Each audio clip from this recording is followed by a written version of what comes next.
यदा यदा हि धर्मस्य ग्लानिर्भवति भारत अभ्युत्थानम् अधर्मस्य तदात्मानं सृजाम्यहम् परित्राणाय साधूनां विनाशाय च दुष्कृतम् धर्म संस्थापनार्थाय संभवामि युगे युगे संभवामि युगे युगे।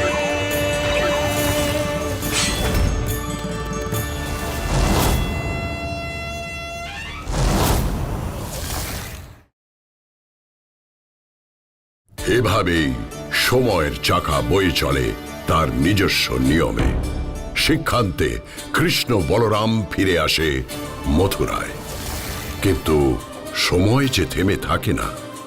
অন্যদিকে কংসের মৃত্যুর পর তার শ্বশুর মশাই মগধের রাজা জরাসন্ধ হয়ে উঠেছিলেন ক্ষিপ্ত। তিনি এবার মথুরা জয় করতে উদ্যত। মুহুর্মুহু আক্রমণে উগ্রসেনের মথুরা বিধ্বস্ত। মথুরায় আবার আছড়ে পড়ল সময়ের অস্থির ঢেউ, এবং বরাবরের মতো আরো একবার সেই বিপদ সংকুল ঢেউয়ের সামনে ঢাল হয়ে দাঁড়ালেন সেই এক এবং অদ্বিতীয় কৃষ্ণ।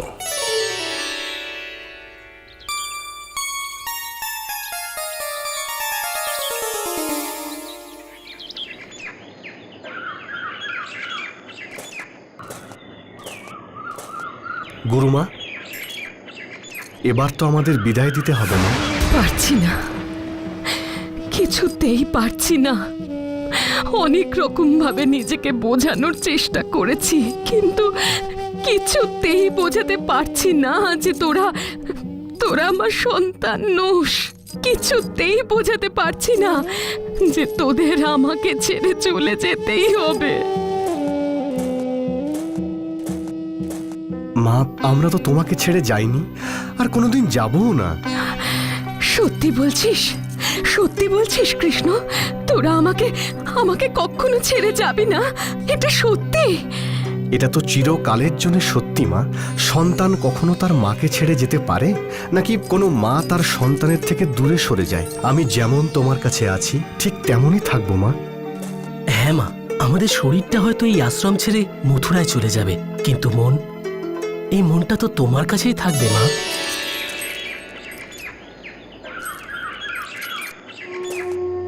কিন্তু আমি তোমাদের ছাড়া কেমন ভাবে থাকবো? আমার বন্ধু, ভাই, দাদা সবই তো তোমরা।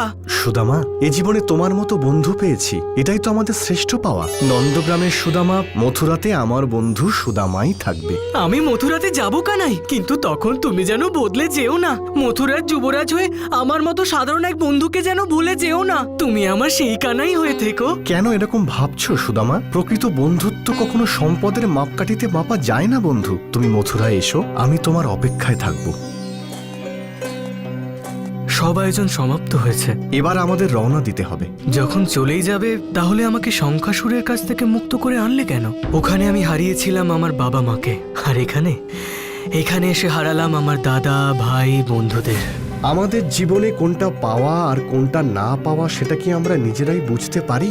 আমিও তো আপাত দৃষ্টিতে তোমাদের হারাচ্ছি, আর মথুরায় আমার বাবা, মা, দাদু, আত্মীয়দের ফিরে পাচ্ছি, কিন্তু সত্যিই কি তাই?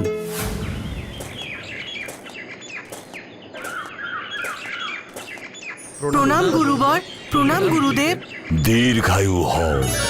সুদামা, তুমি আর তোমার গুরু ভাই ভিতরে গিয়ে গুরুমাতাকে এক্ষুনি বলো যে গুরুবর পরশুরাম আমাদের আশ্রমে এসেছেন, তার আপ্যায়নের সমস্ত ব্যবস্থা করতে। যথাজ্ঞা গুরুদেব। ঋষিবর পরশুরাম, আমি আপনাকে প্রণাম করলাম, আমাকে আশীর্বাদ করবেন না? করব কৃষ্ণ, সেই জন্যই আমার এখানে আসা। এই পৃথিবীকে ক্ষত্রিয় শূন্য করে আমি তো অবসরে নিয়েছিলাম, কিন্তু পৃথিবী আবার দুষ্টদের অত্যাচারে জর্জরিত। এই ধরায় পাপের ভার ক্রমশ বাড়ছে। এই রকম চলতে থাকলেই প্রলয় হয়ে পৃথিবী ধ্বংস হয়ে যাবে।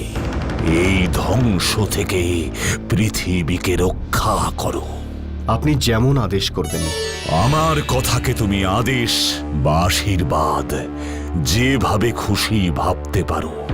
আর দেরি নয় কৃষ্ণ, এবার তুমি তোমার কাজ শুরু করো।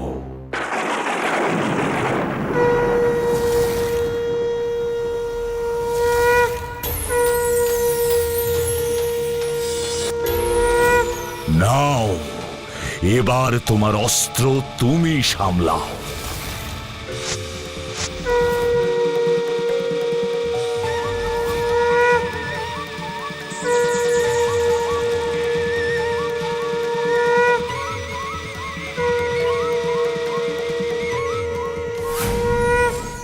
যাও, এই পৃথিবীতে আজ তোমাকে বড় প্রয়োজন। দুষ্টেরা জানে না যে ক্ষমতা পাওয়া মানেই তার অপব্যবহার করা নয়, ক্ষমতাকে মানুষের উপকারের জন্য ব্যবহার করাই প্রকৃত বীরের কাজ। আর লীলা নয় বাসুদেব, এবার তোমার কাজ শুরু করার পালা। যে জন্য তুমি এই পৃথিবীতে জন্ম নিয়েছ, যাও, আর বিলম্ব নয়। জরাসন্ধের আক্রমণে মথুরা জর্জরিত। তুমি তো জানো কৃষ্ণ, তোমার দুই মামিমা মানে কংসের দুই স্ত্রী অস্তি ও প্রাপ্তি জরাসন্ধের দুই কন্যা। বীর জামাইয়ের মৃত্যুর পর সে মথুরার রাজা হতে চায়। তোমরা শিক্ষা লাভ করতে আসার পর জরাসন্ধ বহুবার মথুরা আক্রমণ করলেও রাজ্যের দখল নিতে পারেনি। কিন্তু উগ্রসেন এভাবে তাকে বেশি দিন ঠেকিয়ে রাখতে পারবে না। ওখানে এখন তোমাকে দরকার কৃষ্ণ। কংসের বিনাশ করে যেভাবে মথুরাবাসীকে বাঁচিয়েছ, ঠিক সেইভাবেই বহিঃশত্রুর হাত থেকে অসহায় মানুষগুলোকে উদ্ধার করো। যথা আজ্ঞা।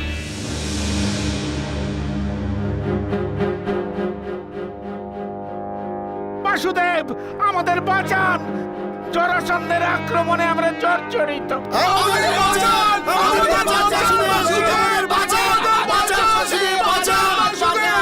আমি সব জানি।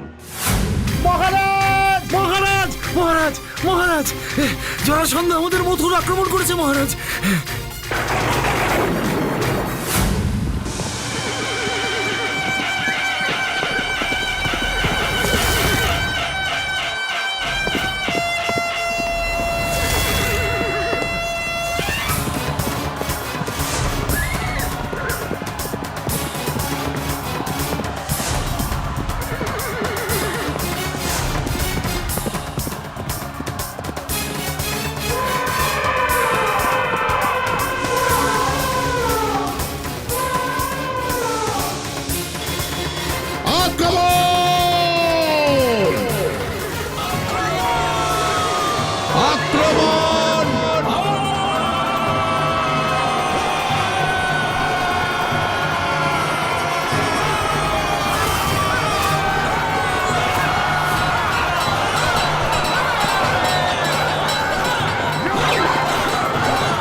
আমি এসে গেছি জরাসন্ধ।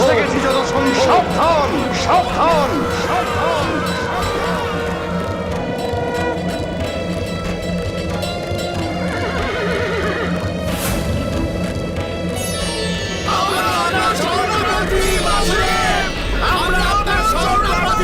কৃষ্ণ এখন এই যুদ্ধক্ষেত্রে। মহারাজ, যুদ্ধক্ষেত্রে কৃষ্ণ এসেছে, আর আমাদের রাজ্য রক্ষা করার জন্য যুদ্ধ করতে হবে না। এবার আমরাও শত্রুকে আক্রমণ করব মহারাজ। আক্রমণ!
श्रीकृष्ण करुणा सिंधु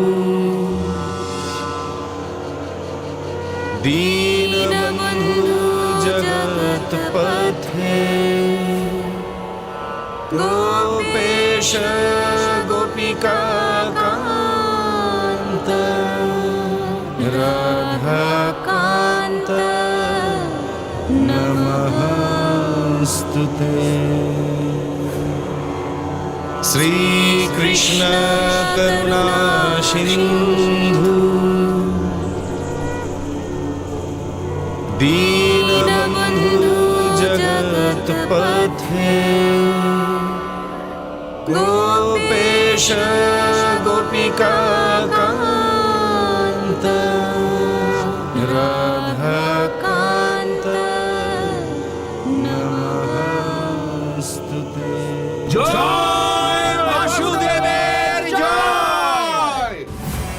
জয় বাসুদেব বলরামের জয়। জয় বাসুদেব বলরামের জয়! জয় বাসুদেব বলরামের জয়। জয় বাসুদেব বলরামের জয়! জয় মহারাজ উগ্রসেনের জয়। আজ মথুরা আবার গর্বিত হলো, আর এই গর্বের জন্য এই রাজ্য কৃষ্ণ বলরামের কাছে ঋণী। ক্ষমা করবেন মহারাজ, দেশের প্রতিটা মানুষ তার দেশমাতৃকার কাছে ঋণী হয়, দেশ কারো কাছে ঋণী হয় না মহারাজ। তাছাড়া একজন দেশবাসী হিসেবে এটা আমার কর্তব্য, তাই না দাদা? দেশের সম্মান রক্ষা করার দায়িত্ব দেশবাসীর, কিন্তু সম্পূর্ণভাবে আমরা দেশের সম্মান রক্ষা করতে পারিনি। তুমি কি বলতে চাইছো বলরাম? জরাসন্ধের নিজের দেশে পালিয়ে যেতে পারাটাকে আমি আমাদের পরাজয় হিসেবেই দেখছি। জরাসন্ধ আবার মথুরা আক্রমণ করবে দাদা। আমি সেই অপেক্ষাতেই থাকব, আর সেটাই হবে জরাসন্ধের শেষ যুদ্ধ। দাদা, প্রকৃত বীর যুদ্ধের জন্য এত উতলা হয় না, বরং অনাবশ্যক যুদ্ধকে সুকৌশলে এড়িয়ে যায়। তোমার কথার অর্থ পরিষ্কার নয় পুত্র। তুমি কি জরাসন্ধের কাছে মাথা নত করে যুদ্ধবিরতির প্রস্তাব পাঠাতে বলছো? সব কথা এত ঘুরিয়ে না বলে সোজাসুজি বললে সবাই বুঝতে পারে। জরাসন্ধর কাছে আমরা কোনোভাবে মাথা নত করব না, কখনোই না। জরাসন্ধ আমাদের শত্রু, শত্রুর সাথে কোনো সৌজন্য আমরা চাই না। আমি কারো কাছে মাথা নত করতে বলিনি, আর কখনো বলবোও না। আমি বলতে চাইছি আমরাই মানে যাদবরা মথুরা ছেড়ে চলে যাব। না, আমরা মথুরা ছেড়ে কোথাও যাব না, কোথাও যাব না। আমরা মানি না, আমাদের সবার অপমান। হ্যাঁ হ্যাঁ, সবার অপমান। আমার প্রস্তাব পছন্দ না হওয়া বা আমার প্রস্তাব সম্পূর্ণভাবে নাকচ করার অধিকার সবার আছে, কিন্তু দেশের ভালো মন্দ নিয়ে আলোচনার মাঝে ক্রোধ কেন আসবে? কেন শান্তভাবে আমরা কথা বলতে পারি না? আমার জন্যেই তার দুই কন্যা স্বামী হারা হয়েছে, তাই জরাসন্ধের সমস্ত ক্রোধ আমার ওপর, সমগ্র মথুরাবাসীর ওপর নয়। কংসকে আমি মেরেছি। বর্তমানের এই যুদ্ধ আমার সঙ্গে জরাসন্ধের। সেখানে নিরপরাধ মথুরাবাসী এই যুদ্ধের ফল কেন ভোগ করবে মহারাজ? আর আমিও বা কেন সব জেনে বুঝে রাজ্যবাসীকে এই বিড়ম্বনার মধ্যে ফেলে দেব? সোজাসুজি বলো যে তুমি যুদ্ধ করতে চাইছো না। এরকম ঘটনা ঘটলে সবাই তোমাকে যুদ্ধ পলাতক বলবে পুত্র। সেটা আমাদের কাছে খুবই অপমানের হবে। আর আমরা যাদব বংশীয়রা সবার কাছে ছোট হয়ে যাব কৃষ্ণ। আমার তা মনে হয় না। ভবিষ্যতে অনেক বড় যুদ্ধে জয়লাভ করতে গেলে বর্তমানে কখনো কখনো কিছু যুদ্ধকে এড়িয়ে যেতে হয়। তাছাড়া নিজেকে সঠিকভাবে সুরক্ষিত করতে না পারলে প্রতিপক্ষকে ঘায়েল করা শক্ত হয়ে যায়, আর নিজেকেও বাঁচিয়ে রাখা যায় না। আমাদের এই মথুরা নগরী বসবাসের উপযুক্ত হলেও শত্রু সেনার জন্য একেবারেই সুরক্ষিত নয়।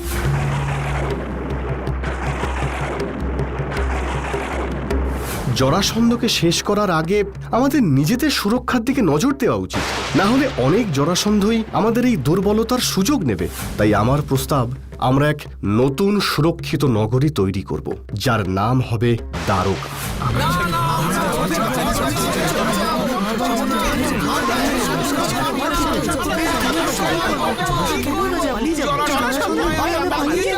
আমি জানি এতদিনের ঘরবাড়ি ছেড়ে কেউ চলে যেতে চাইবেন না। আপনাদের এতদিনের ঘর বাড়ির তুলনায় নতুন ঘর যদি আরো ভালো হয়, তাহলে তো আপনাদের আপত্তি থাকতে পারে না। আমাদের নতুন নগরী দ্বারকা সেই রকমই হতে চলেছে, কারণ এই নগরী তৈরি করবেন স্বয়ং বিশ্বকর্মা। আর সেই নগরী হবে সম্পূর্ণ সুরক্ষিত। সহজে শত্রু সেনা সেই নগরীর নাগাল পাবে না। আপনারা আমার প্রস্তাব ভেবে দেখুন। যদি যুক্তিযুক্ত মনে হয় তাহলেই আগামীতে আমরা দ্বারকায় রওনা হতে পারবো। মহারাজ মহারাজ মহারাজ মহারাজ, জরাসন্ধ বিরাট সেনাবাহিনী নিয়ে সীমান্তের দিকে এগিয়ে আসছেন। আবার 17 বার আক্রমণ করেও স্বাদ মেটেনি। মহারাজ, এবার তার সেনাবাহিনীর নেতৃত্বে আছে কালযবন। কালযবন? কালযবন?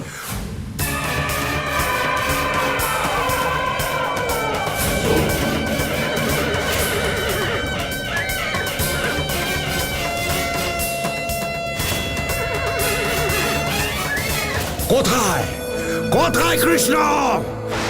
আজ আমার হাতেই ওর ভবলীলা সাঙ্গ হবে। কোথায়? জরাসন্ধ, মনে রেখো এটাই তোমার শেষ যুদ্ধ। এটা তোদের শেষ যুদ্ধ বালক।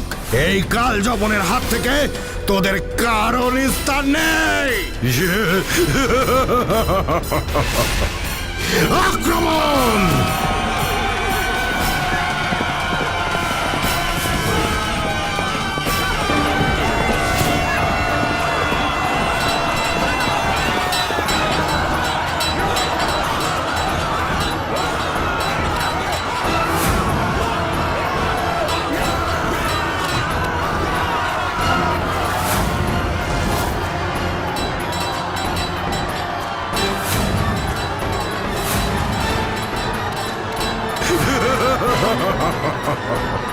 এভাবে যুদ্ধ চলতে থাকলে তো অনেক সেনা মারা যাবে। কালযবনের দরকার আমাকে। এক্ষুনি ওকে এখান থেকে সরিয়ে নিয়ে যেতে হবে।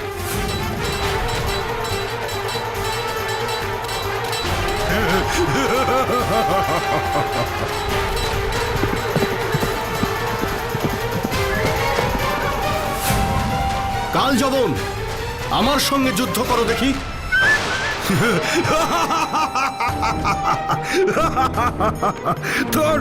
তোর সাথে যুদ্ধ? হ্যাঁ, আয় আয় তবে।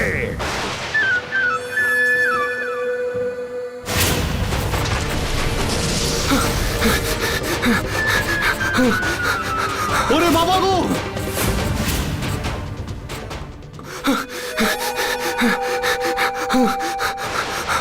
কৃষ্ণ তোমার লীলায় সবাই বিভোর হয়ে যায়।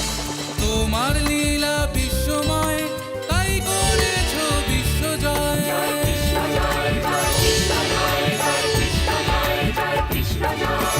ব্রহ্মাণ্ড তোমায় মেতে, তুমি শ্রেষ্ঠ এ জগতে।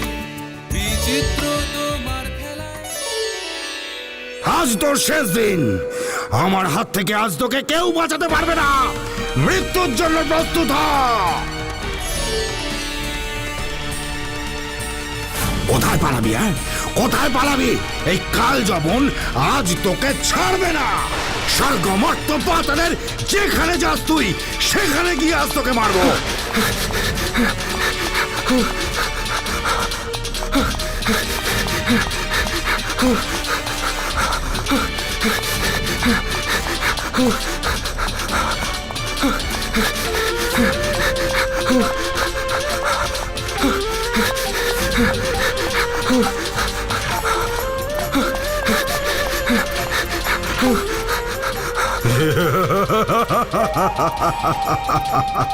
এই গুহার মধ্যে ঢুকে আমার হাত থেকে বাঁচতে পারবি?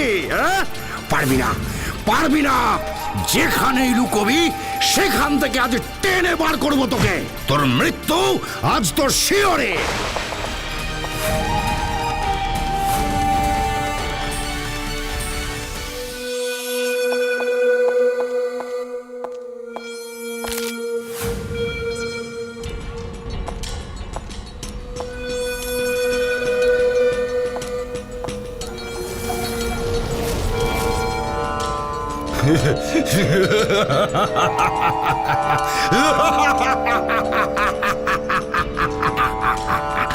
ঋষির ছদ্মবেশে ভেবেছিস এভাবে আমার চোখকে ফাঁকি দিয়ে বেঁচে যাবি? পারবি না, পারবি না। আজ কোন শক্তি তোর মৃত্যু আটকাতে পারবে না। দেখ, দেখ তবে।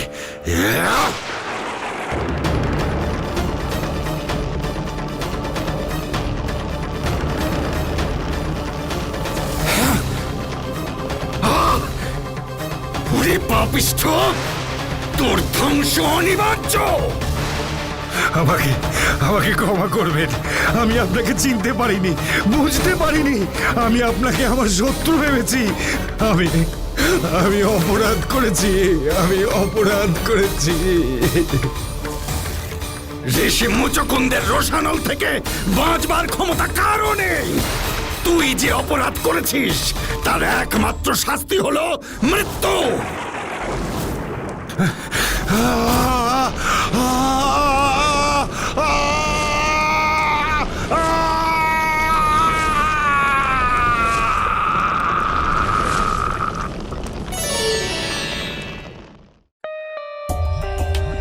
For more updates, subscribe to our channel, click the show links and enjoy watching the videos.